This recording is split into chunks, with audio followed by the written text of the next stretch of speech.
As a National Health Service Corps scholar, you have three ways in which they can help you pay for your education. One is you could have the loan repayment where you finish medical school and then you become a National Health Service Corps scholar, help pay for your loans for about $100,000 depending on what they agree that year.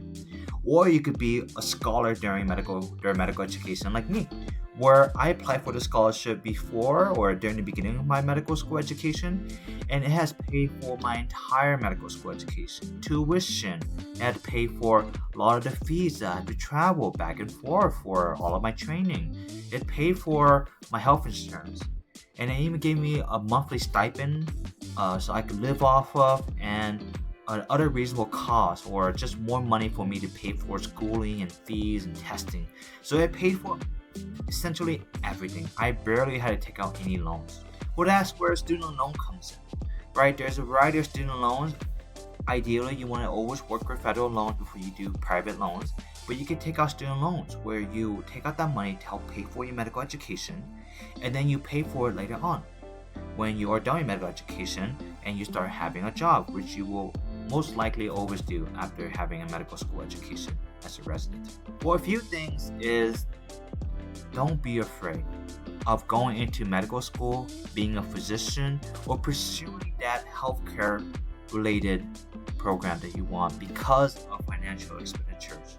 You will make it through and you will be able to finance yourself. There's a variety of ways. There's the National Health Service Corps scholarship that pays for all of your medical education and gives you a monthly salary or stipend to live off of. There's the military scholarship. There's the Veterans Affairs or the VA scholarship. Those are to help you during medical school education. And there's also scholarship afterward if you don't want to get paid during medical education. If you want to use them later on, there's tons of loan repayment options. Or you could just take out student loans like the rest of the other medical students as well who are not scholarship recipients. And you could also get your medical education paid for.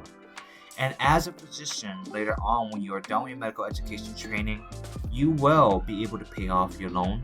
You will be able to be financially successful and stable enough to be able to make it to whatever lifestyle you want.